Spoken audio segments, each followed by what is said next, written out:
Hello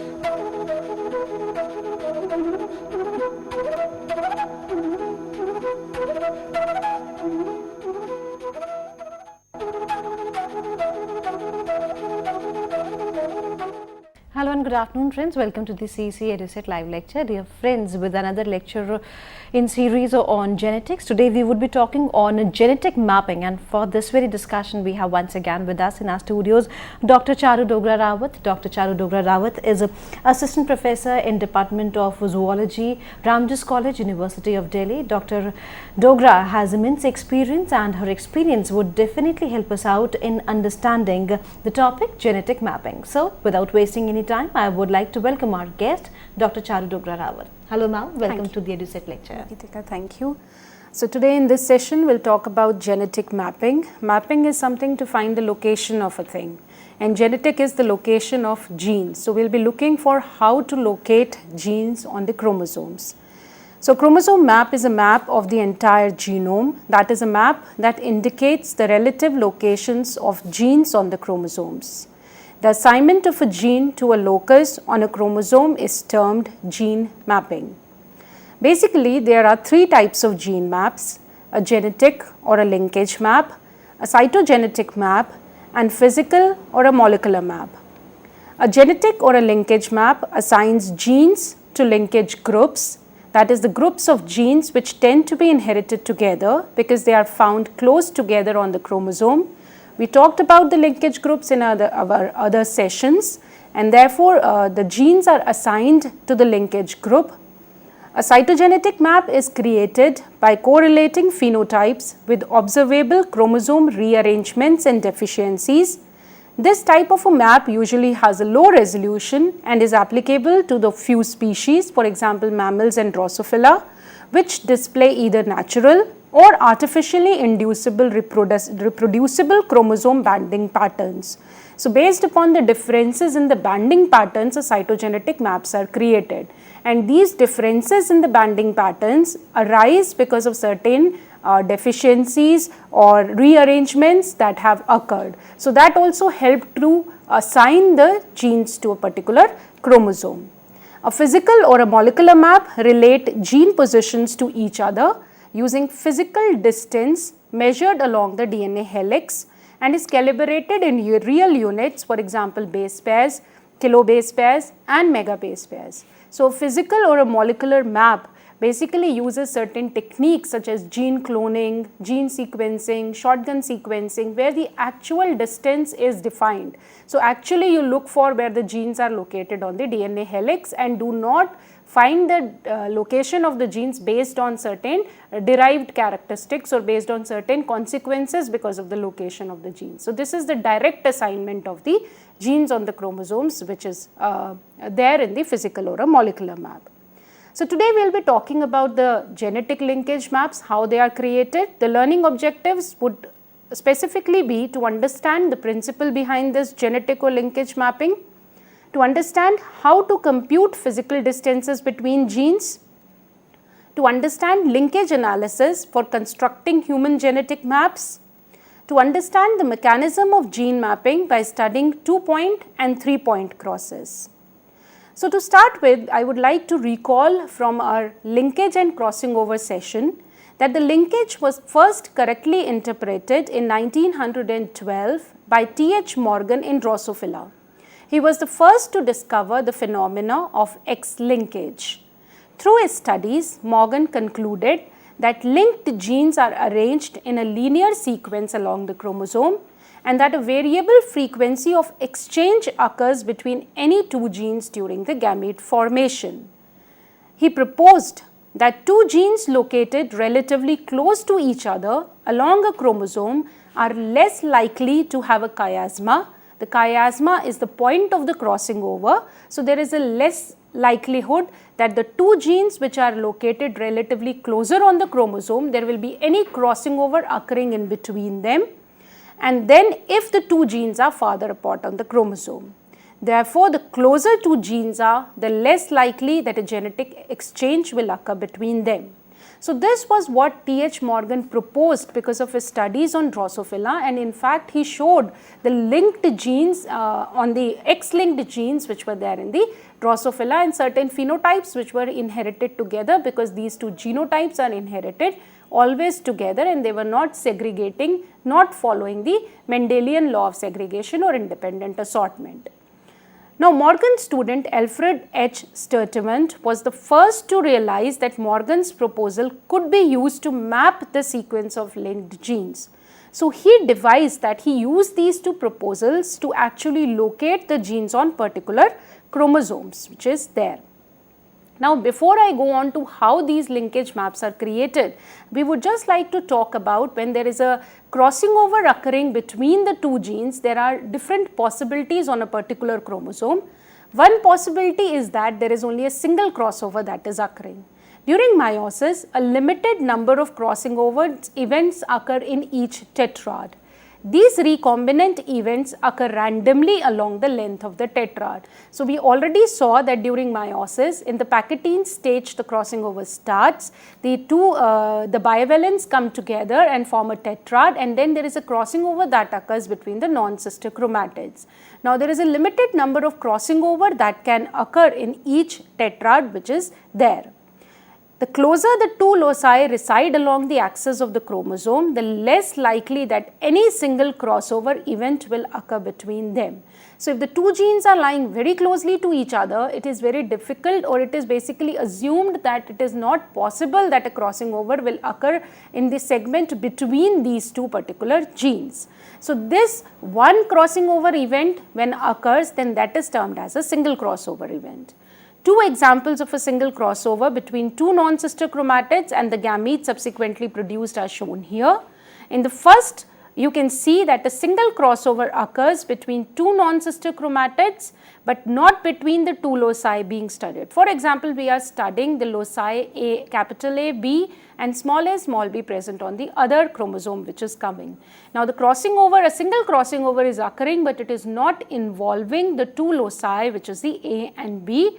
Therefore, the crossover goes undetected because no recombinant gametes are produced for the two traits of interest. So, although the crossing over had occurred, but in the gametes you will not have any recombinants for these two particular traits which are there.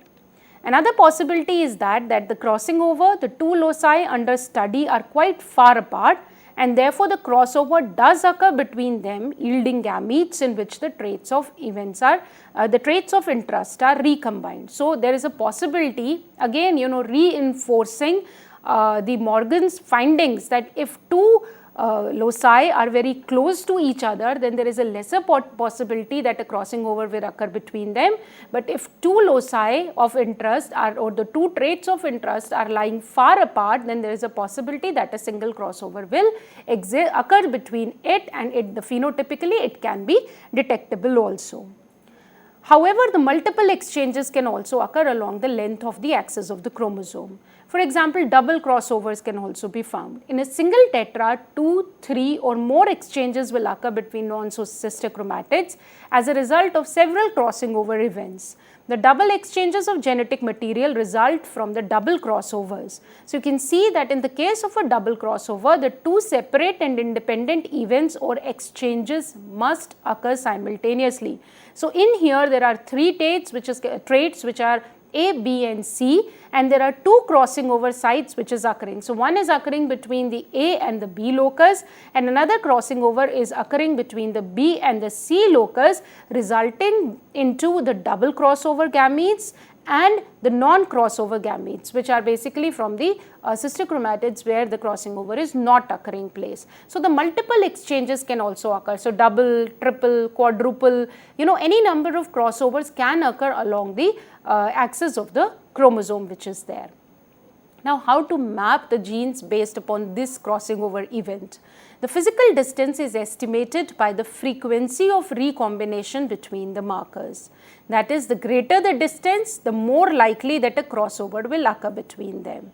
And this requires heterozygosity at both the loci so that the parental and recombinant phenotypes can be distinguished.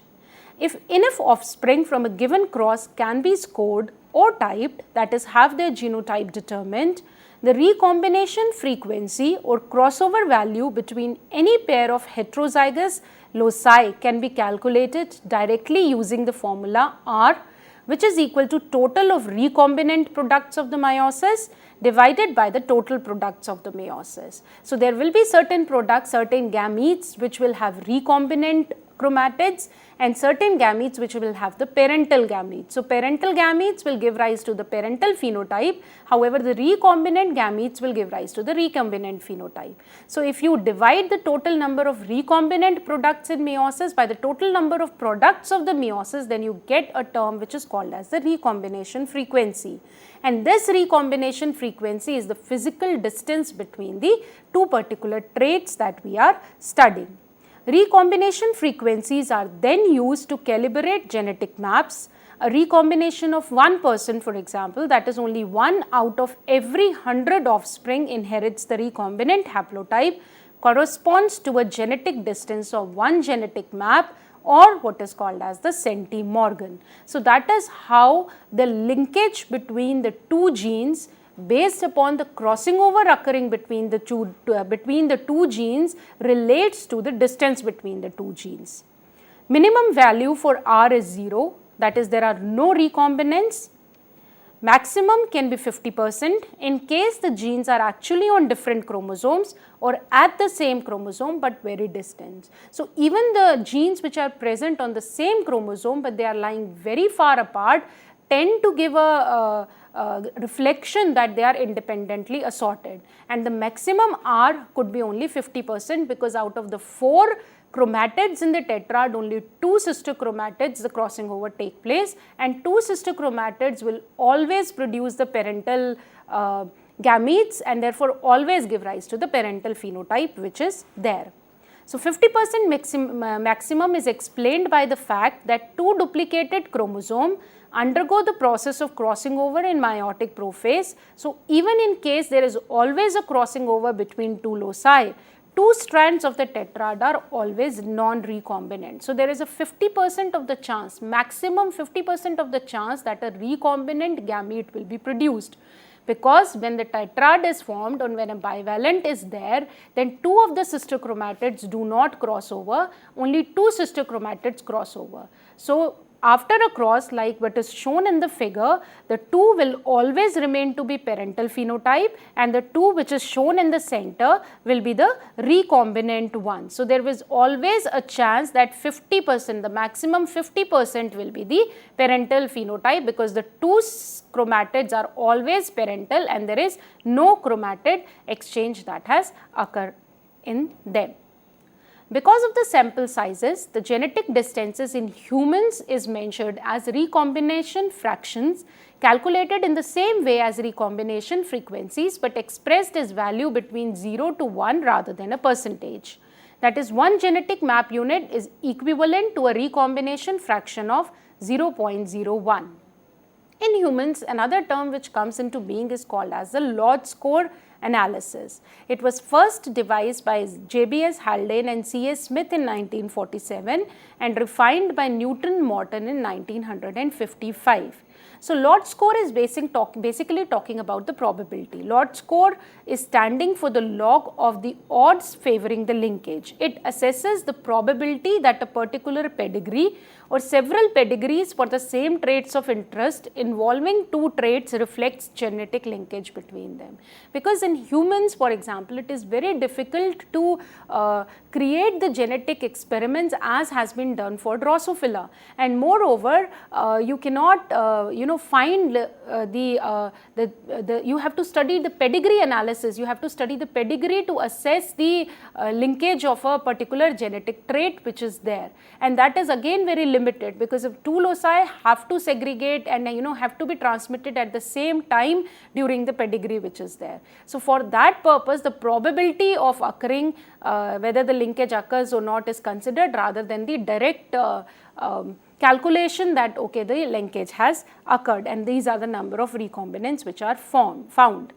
So, the Z term is defined by log to the base of 10 where the rho linkage between 2 loci assuming the recombination frequency is equal to theta divided by if the two loci are not linked, that is restriction, the recombination frequency is equal to 0.5. General strategy is to calculate z for a range of values of theta and plot a graph of z against theta.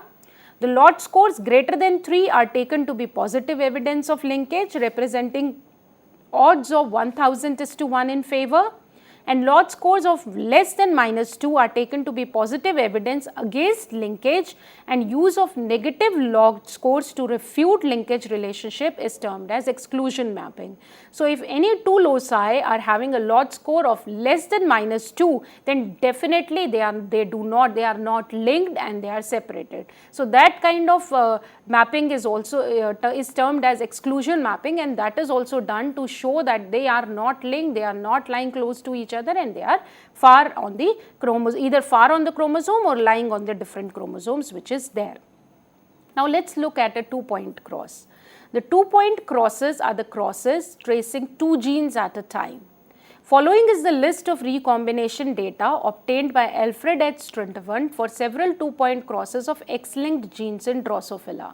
So, you can see the gene pair is given and the recombination frequency is given. So, the gene pair is YW and the recombination frequency is 1.1 and so on and so forth. Now, because the distance between Y and M is greater than the distance between W and M, so Y is for the yellow color body, M is for the miniature body, and W is for the wingless, for the winged thing, for the white eyes. So, W is for the white eyes, M is for the miniature, and yellow is for the yellow colored body. So, these are the different genetic traits that was studied, but it is a 2-point cross because at a particular time 2 genes are trying to locate 2 genes on a particular chromosome. So, there is a gene pair and there is a recombination frequency which is given. Now, if you look at the values, then the distance between Y and M is greater than the distance between W and M.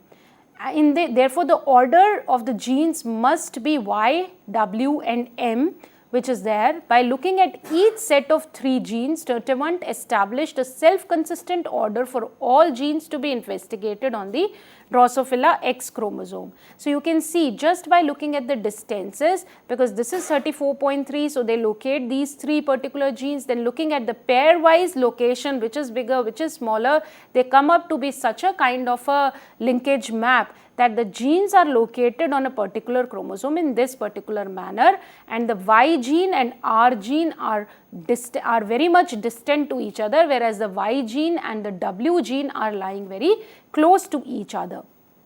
The left to right orientation, however, here is arbitrary. Though of great importance, the pairwise mapping of genes has several shortcomings that limit its usefulness. The first is that in crosses involving 2 genes at a time, it may be difficult to determine gene order if some pairs lie very close together. For example, the genes like Y and W, the distance between them is said to be 1.1. So, that can be an experimental artifact also. So, we are not really very sure that the Y and W are really lying very close to each other.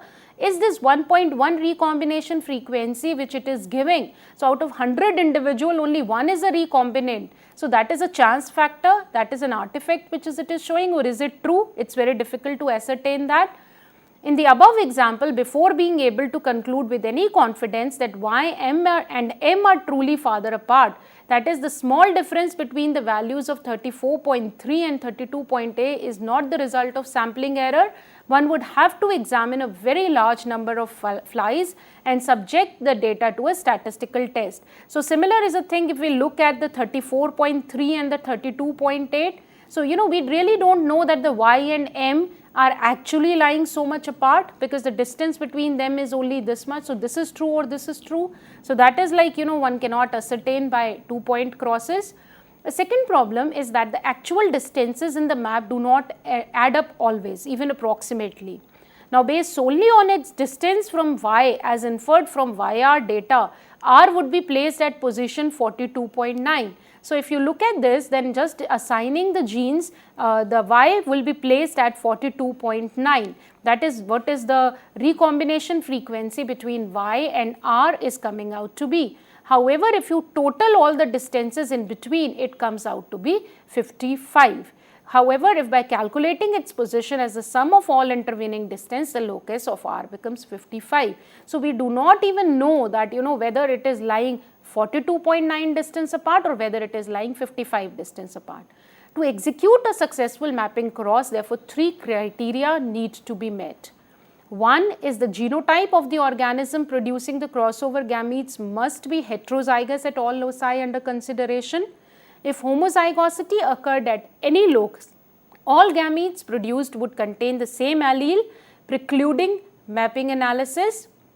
Another criteria that has to be met is that the cross must be constructed so that the genotypes of all gametes can be accurately determined by observing the phenotypes of the resulting offspring.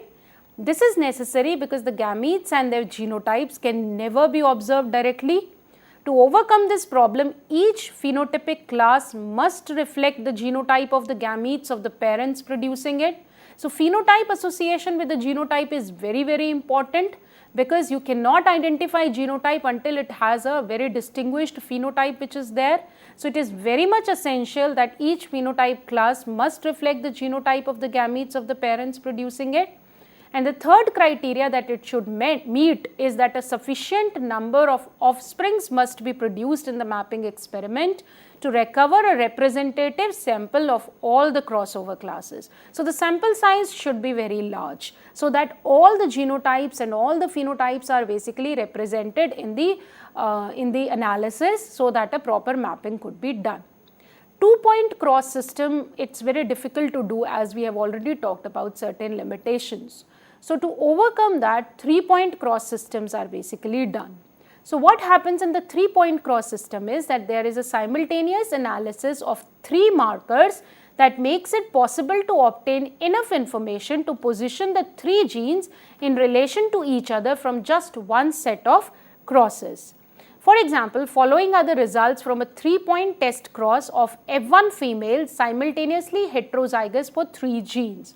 So, this female is heterozygous for all the 3 genes and this male is a recessive male because it is a test cross and it is basically containing all these wild type genes. So, this is basically a mutant heterozygous female and this is containing a wild type genes. We will see that wild types are always assigned as a plus value. So, F1 individuals will always be identical, it will be a heterozygous, and when this the test cross is done between this particular female which is heterozygous to the homozygous recessive male, this is a homozygous dominant male, but in the F1 generation when the test cross is done, the homozygous recessive male is used and this is a heterozygous female for all the 3 particular genes. So, you can look at the test cross progeny that these are the number of progeny which is occurring. So, this is the number of progeny and these are the genotypes of the progeny that is occurring.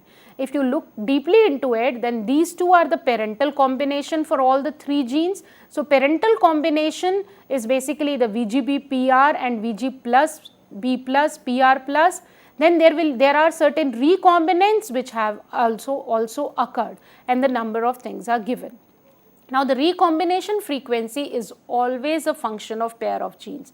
So, no matter even if you are taking 3 genes at a particular time in a particular cross, the analysis will always be done pairwise because distance you can always calculate between 2 points or between a pair of genes which is there. For the pair VG and B, for example, the parental combinations are VGB and VG+B+, the wild type.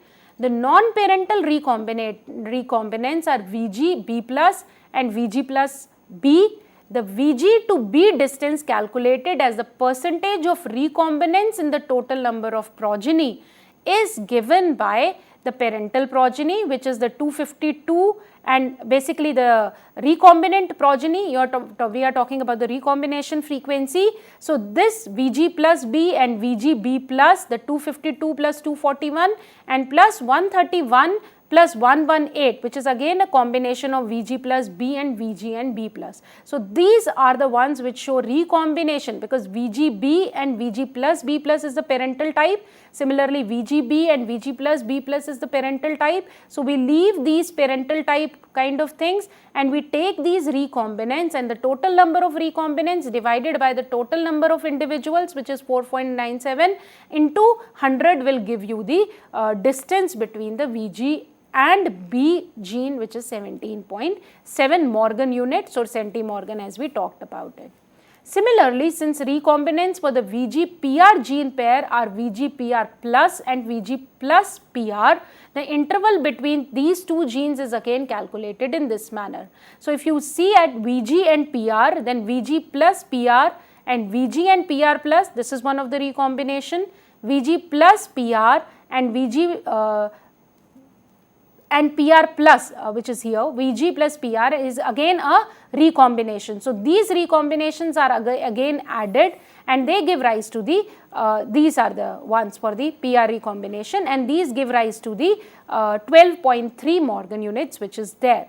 While the distance separating the B and PR pair, so we are taking two genes pairwise and finding out the distance between them. So the recombinant progeny for these two pair of genes can again be looked at from the table, and the number of recombinants divided by the total number of progeny into 100 will give the distance between the B and PR.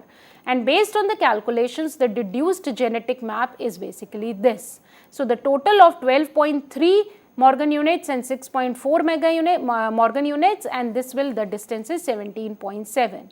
The gene in the middle must be PR because the longest distance is between the other two genes, which is VG and B, that the distance separating the outside gene does not equal the sum of the two intervening distances. So we have already seen this in the 2-point cross when we were assigning multiple genes, but again pairwise finding out the distance between the three genes give the same thing, that their distance does not total to what the distance is there. Once the order of genes involved in a 3-point cross is determined, it is easy to determine which crossover events gave rise to a particular recombinant gametes. Now, if you look at these particular chromatids to start with, these were the parental chromosomes. So this was VGPRB, the female. This was the one which was basically the male, and these were giving the rise to the all the 4 chromatids, and these were the sister chromatids, and these 2 were the non-sister chromatids which were there. So you can see this is the region 1 between the first 2 genes and region 2 between the second 2 genes, and the crossing over can occur in this particular manner. If the crossing over is occurring in region 1, it is giving rise to these different kinds of gametes. If the crossing over is occurring in region 2, so these are all single crossovers. So single crossover between this and single crossover between region 2, it is giving rise to these particular chromatids which is there. So parental combination for all the 3 genes where there is no crossover.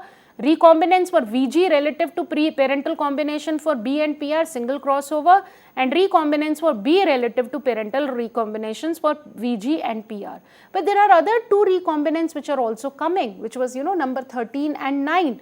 How do they arise?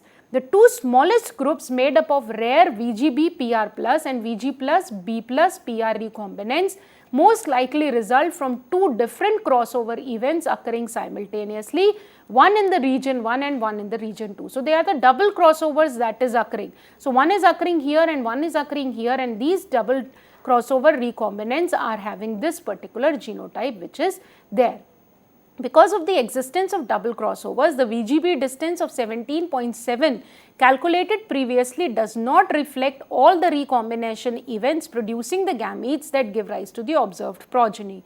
It is necessary to adjust the recombination frequency by adding the double crossover twice, since each individual in the double crossover groups is the result of 2 exchanges between VG and B.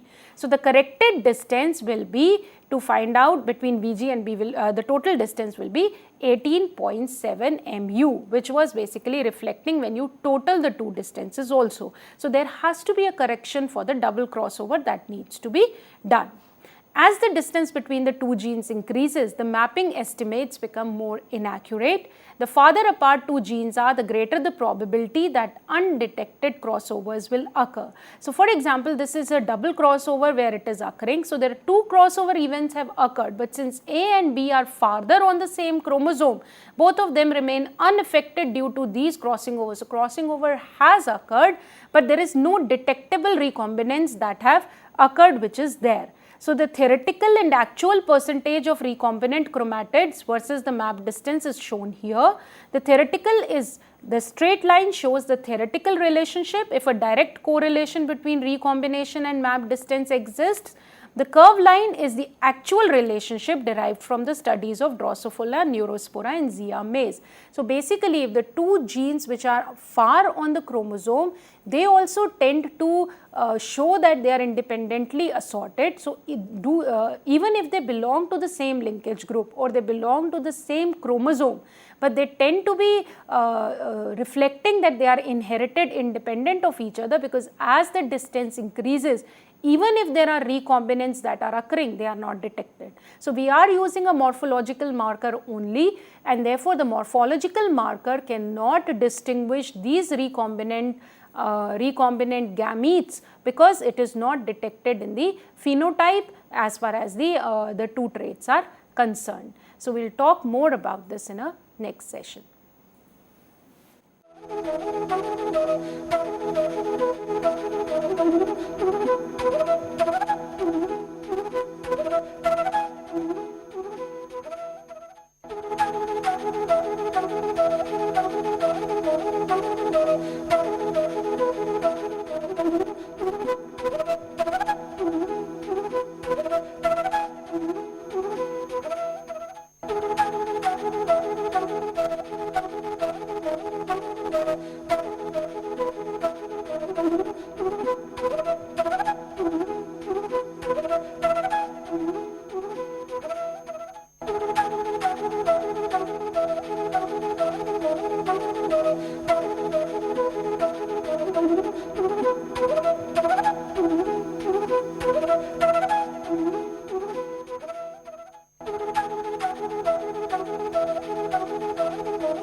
Now, linkage mapping involves assigning genes to the linkage groups.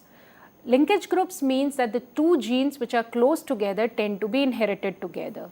Now, if the two genes are close together, then there is a possibility of crossing over which is very less between these two particular genes than when the genes are far on the chromosome.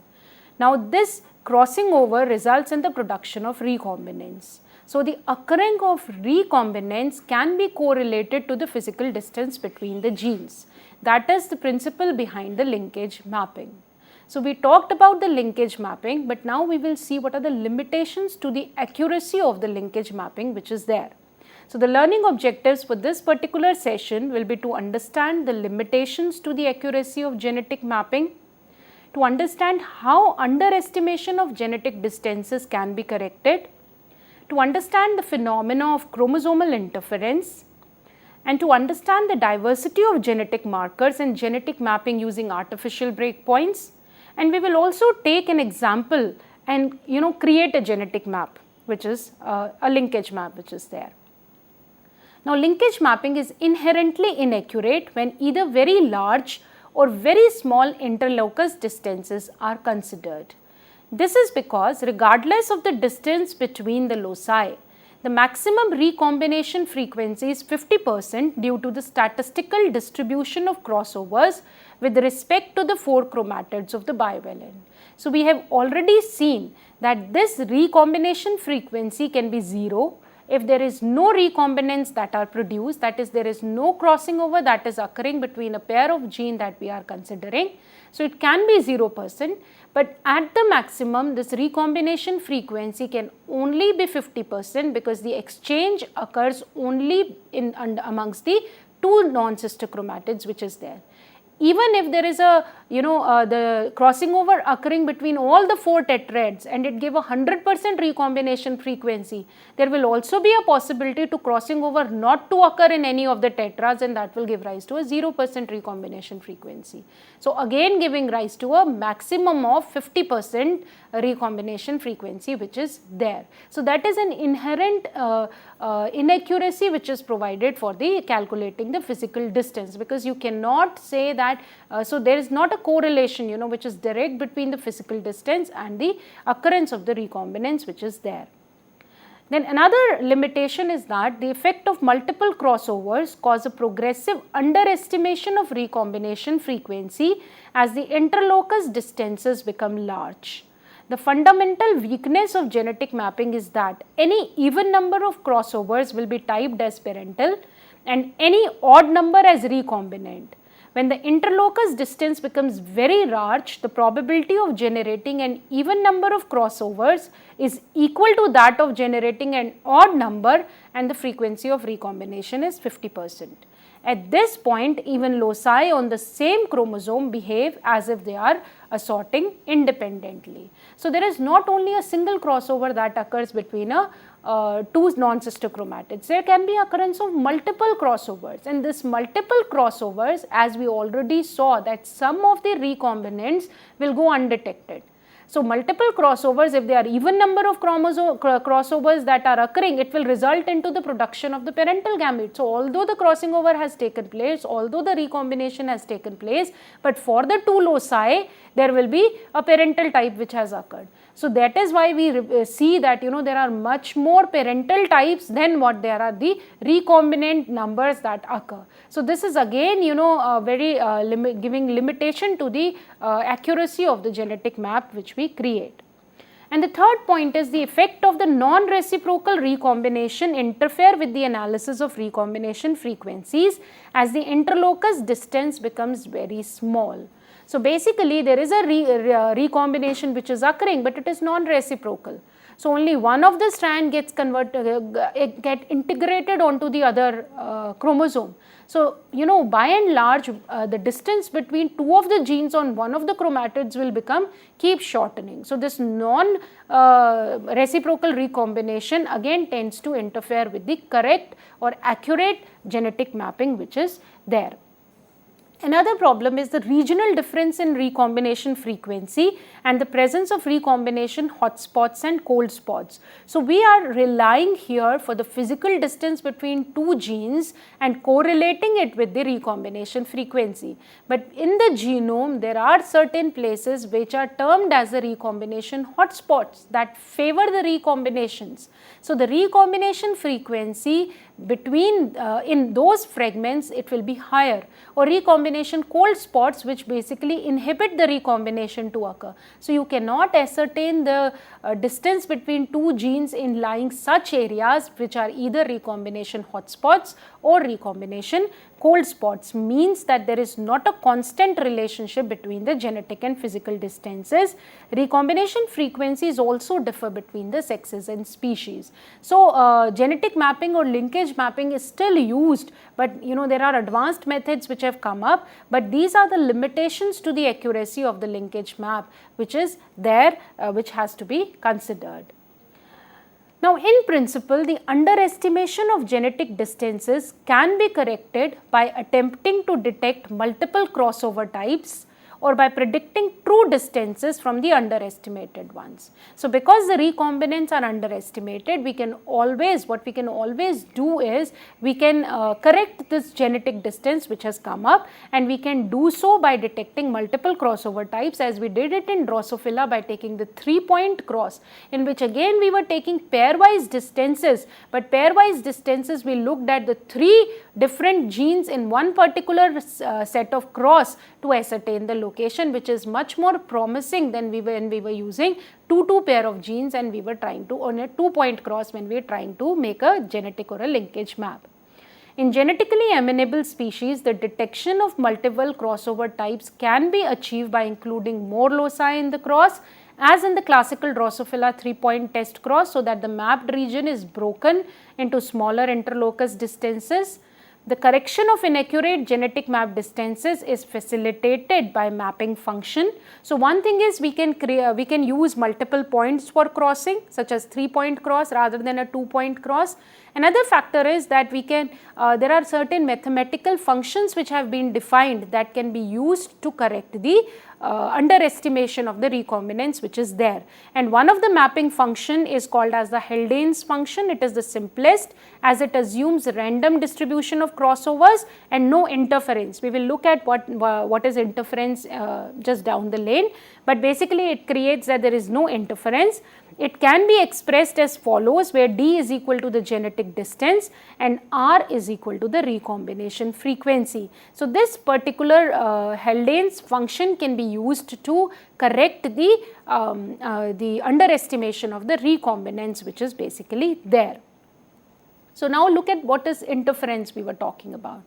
In a 3-point cross following 3 linked genes of the 8 possible genotypic classes, the 2 parental classes contains the largest number of progeny, while the 2 double recombinant classes or the double crossovers resulting are always the smallest. So this is the same example which we used while studying about the 3-point cross. So it's a 3-point cross, and these are the phenotypes which these are the number of test cross progeny which has occurred, and these are their genotypes. So if you look at the numbers, then the parental is always overrepresented and the double crossovers are always underrepresented which are there. And again, looking at how these double crossovers occurred, then we already talked about these are the parental combinations and these are the double crossovers when it occurs in region 1 and region 2, and it give rise to such kind of double crossover gametes. If an exchange in region 1 of a chromosome does not affect the probability of an exchange in region 2, the probability that both will occur simultaneously is the product of their separate probabilities, and which is the product law in probability, that if the probability of this particular crossover is not affecting the probability of this crossover to occur, then the probability that both of these crossovers will occur simultaneously will be the product of the probability of this and into the product of the into the probability of this particular crossover to occur.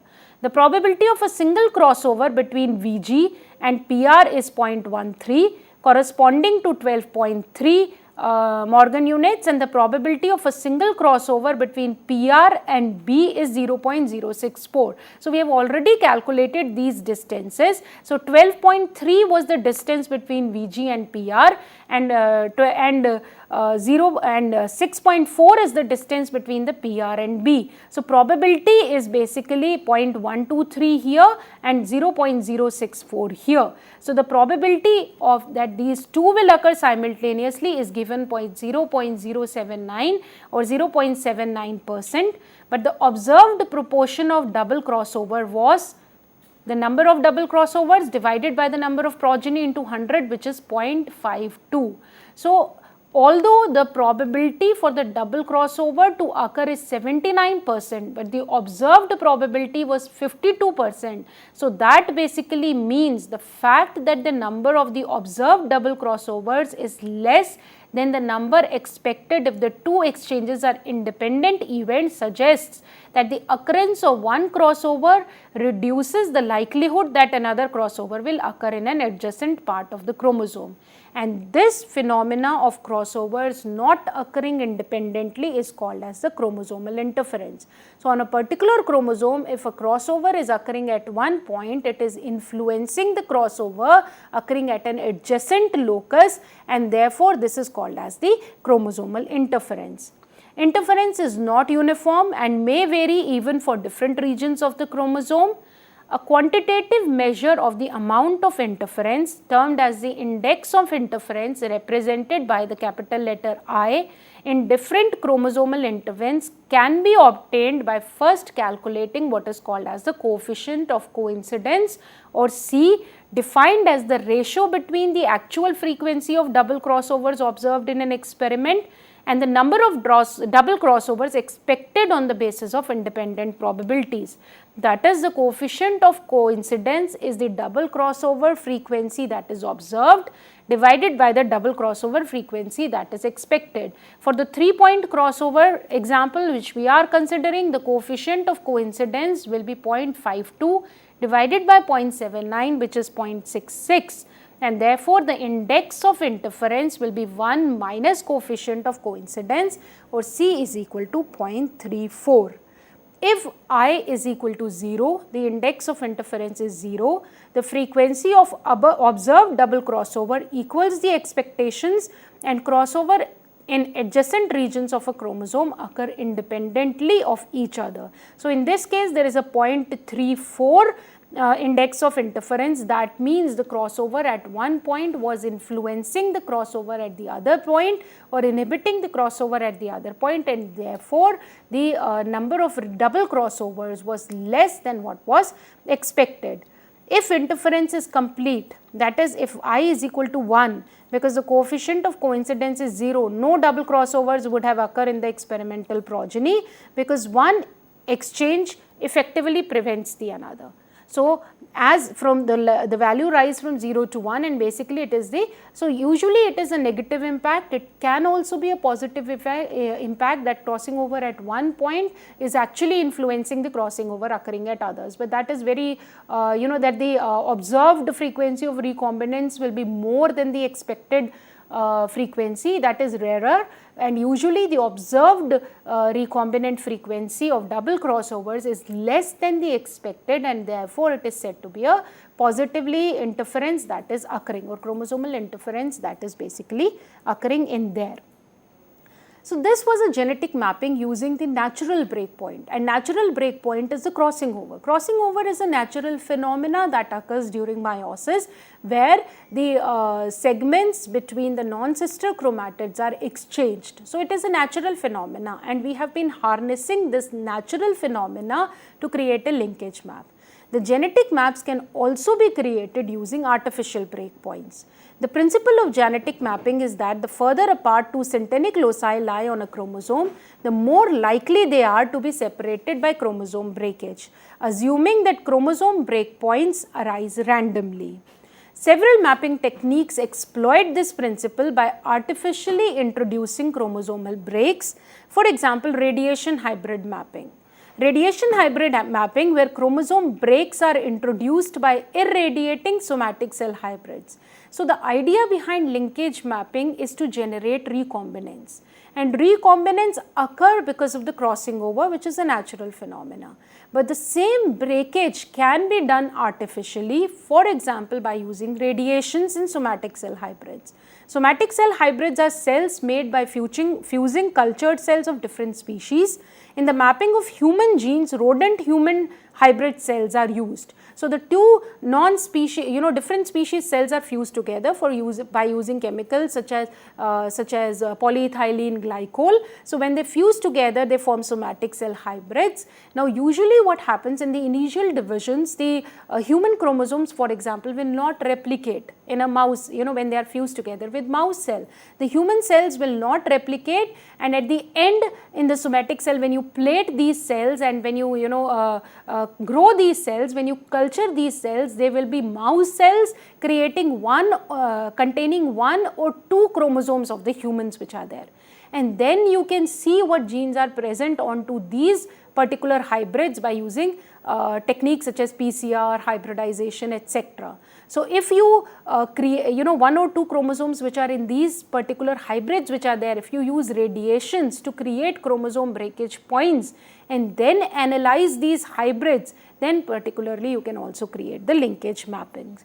Another type of mapping is a happy mapping, where genomic DNA is sheared by vortexing or sonication. So you isolate the genome of a particular individual, and then you basically take a cell and you either vortex it or sonicate it so that the genome is shattered. So when the genome becomes shattered, these artificial breakpoints are created, and then you can analyze the cells which are there by using certain techniques such as again PCR and hybridization to see that are there any genes that are always inherited together. So if these two genes are always found together on a particular segment, then they are more likely to be linked and lying closer to each other rather than the genes which are either far apart or on the different chromosome, because when the genome is randomly sheared, then the genes which are located together tend to remain together, where the genes which are located far on the chromosome tend to be on the different fragments which are there. In each of the case, physical mapping technology is then applied to detect linkage. The presence or absence of two markers on the same DNA fragment is assessed, as I said, by hybridization, PCR, or the detection of the gene product which is there. Experiment is repeated a number of times, and the degree of linkage is calculated as the frequency with which the markers are separated.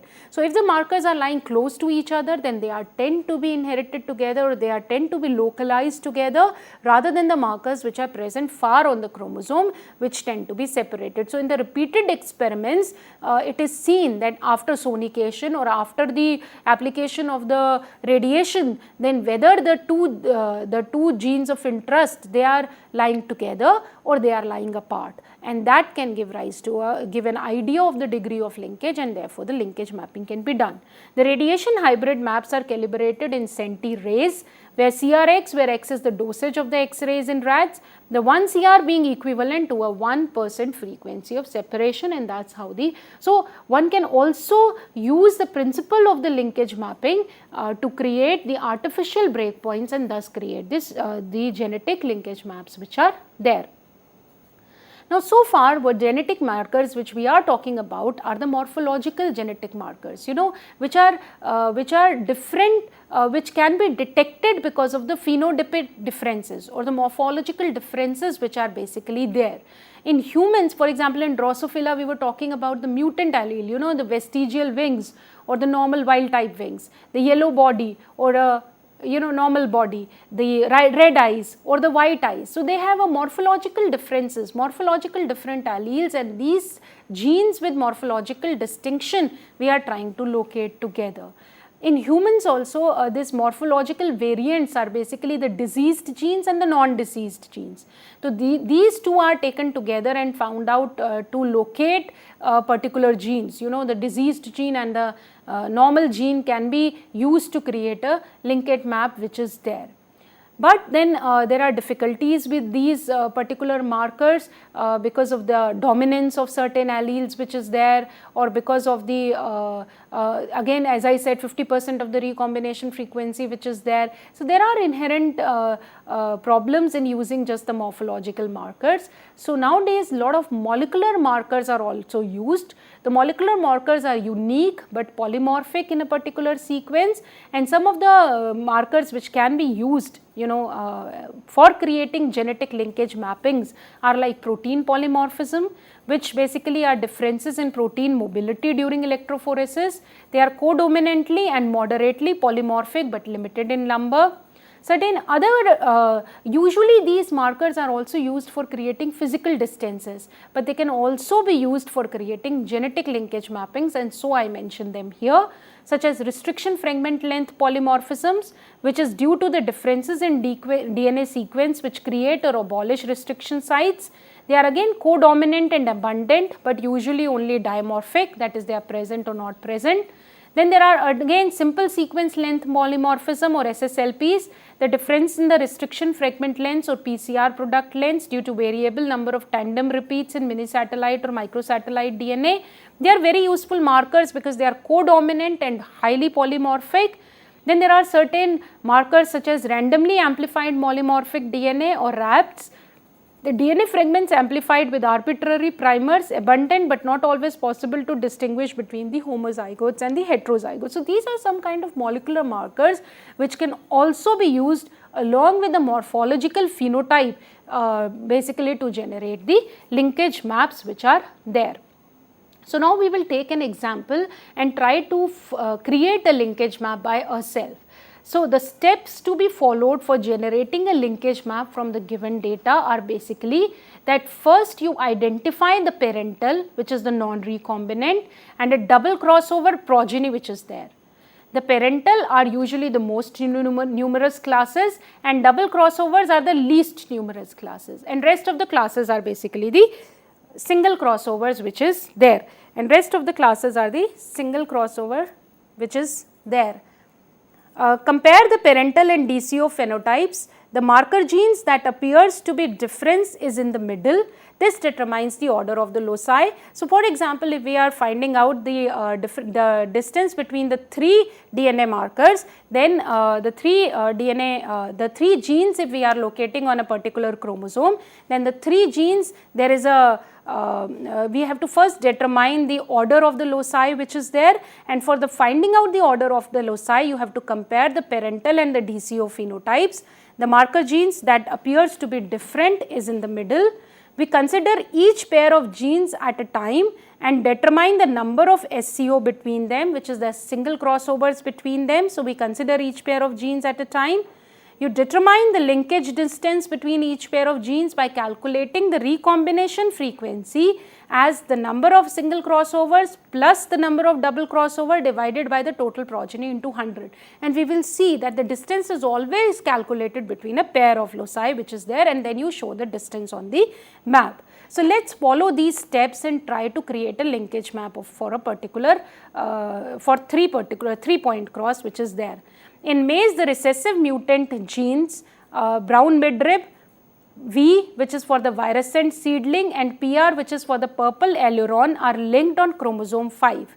Assume that a female plant known to be heterozygous for all 3 traits is crossed with a male plant homozygous for all 3 recessive mutant alleles. The results of the mapping cross is given below.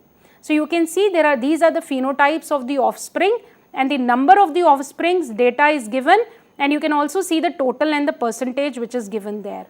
To determine the sequence of the genes, and the question is basically we have to create a genetic or a linkage map. So, determine the sequence of the genes and distance between the genes which is there. So, we will follow first step.